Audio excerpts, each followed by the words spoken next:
Hey y'all, I have about another hour before my flight boards, so I have some time on my hands, and I thought that I would go over some of my best advice for living in Seville.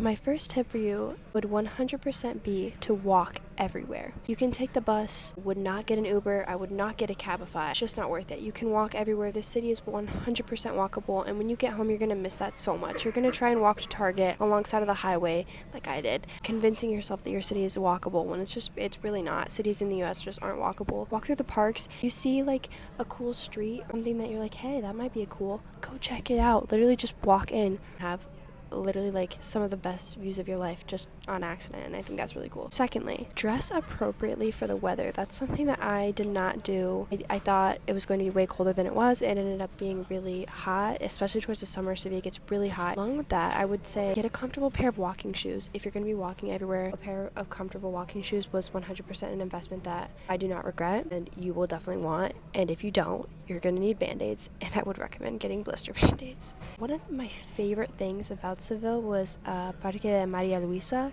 because I got to walk through it every day on my way to school, and those views every morning I'm really gonna miss. So my advice would be, you can walk through the parks. When you're shopping, I would definitely say avoid the touristy areas, because one, a lot of those souvenirs don't reflect what Seville actually is about, and you can find way better souvenirs at markets like El Jueves, any markets, just more local artisans, then you're able to support local artists, so that's really cool. One thing I wish I did differently was meet more locals. You can just go out, meet people, ask them what their favorite things to do are, ask them where to avoid, ask them where to go. Thing that I would recommend doing also is, if you are going to Uber, download the app Cabify. This is because it's slightly cheaper, and that's kind of just like the Uber there. You can use that as a way to practice your Spanish. I had conversations with almost all of my drivers when I would go alone. It was just a really good way to practice. That's another piece of advice I have. Practice your Spanish wherever you can. I know it's scary. That's the only way that you're going to learn. Listen to music in Spanish, watch movies in Spanish, order your food. This is kind of a funny one that I didn't know. Bread and water at restaurants are not free. If you ask for water, you're going to get a bottle of water, like a glass bottle of water, and like a cup to pour it in. Those are kind of expensive. They can get like 2-3 euros usually. If you want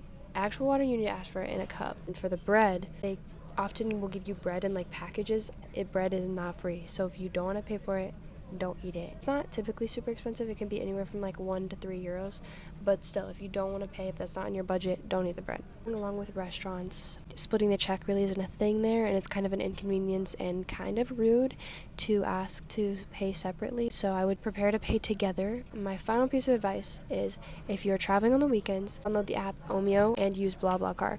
Those are really good ways to find destination trips for the dates that you want, where you want to go, people you could travel with, and you'll meet a lot of people along the way. And in fact, that was probably the best way to meet people for me, was BlaBlaCarring. We would get paired, me and my friends, along with some other people in the car if we were all like carpooling. It's basically like organized carpooling to other cities, and it's way cheaper, and you meet really cool people, and you get to your destination basically whenever you want. You don't have to wait on trains and planes, and sometimes like Ubers are way more expensive. So yes, download that app. Anyways, I could probably think of a ton more things to say, but I would say that Sevilla was so easy to navigate once you get the hang of it.